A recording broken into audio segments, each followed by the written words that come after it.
স্বাভাবিকভাবে যদি আপনি বাজার পড়ে যাওয়ার সময় বিনিয়োগ করেন তাহলে সেটি অনেক সময় আপনাকে আরো ভালো রিটার্ন দিতে পারে, কিন্তু প্রশ্ন হলো এটা কি এসআইপি ক্ষেত্রেও ঠিক? চলুন আজ আমি, আমার নাম অরিন্দম সেনগুপ্ত, আপনার সঙ্গে শেয়ার করছি হোয়াইট ওক মিউচুয়াল ফান্ডের একটি খুবই আকর্ষণীয় গবেষণা। এই গবেষণায় দেখা গেছে দীর্ঘমেয়াদী বাজারের সময় ধরার চেয়ে বিনিয়োগ শুরু করতে দেরি করাটাই আসলে বেশি ক্ষতিকারক। একবার ভেবে দেখুন, ধরুন ঈশ্বর আপনাকে এমন এক জাদুকরী ক্ষমতা দিলেন যাতে আপনি বাজারের একদম নিচের স্তরটা আগেই জানতে পারছেন। ফেব্রুয়ারি 2000-এ যখন সেন্সেক্স ছিল 6300, তখন আপনি এসআইপি শুরু না করে একটু বুদ্ধি খাটিয়ে অপেক্ষা করলেন, আর ঠিক বাজারের নিচের স্তরের অর্থাৎ সেপ্টেম্বর 2001-এ যখন সেন্সেক্স প্রায় 2900, তখন এসআইপি শুরু করলেন। এই 19 মাসের দেরিতে আপনি প্রায় 1,90,000 কম বিনিয়োগ করেছেন, কিন্তু ফলাফল কি হলো জানেন? ফেব্রুয়ারি 2000-এ শুরু করে এসিপির বর্তমান মূল্য প্রায় 2,22,00,000, আর সেপ্টেম্বর 2001-এ শুরু করা এসআইপির বর্তমান মূল্য জানেন? মাত্র 1,80,00,000। এইভাবে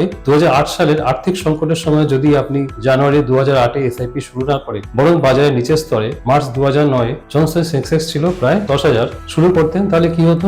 আপনি প্রায় 1,40,000 কম বিনিয়োগ করতেন। কিন্তু জানুয়ারি 2008-এ শুরু করা এসআইপি আজ প্রায় 58 লক্ষে পৌঁছেছে, যেখানে মার্চে 2009 শুরু করা এসআইপির বর্তমান মূল্য 50 লক্ষেরও কম। তাই বন্ধুরা, এসআইপি নিয়ে 4টি বিষয় সবসময় মনে রাখবেন। কি?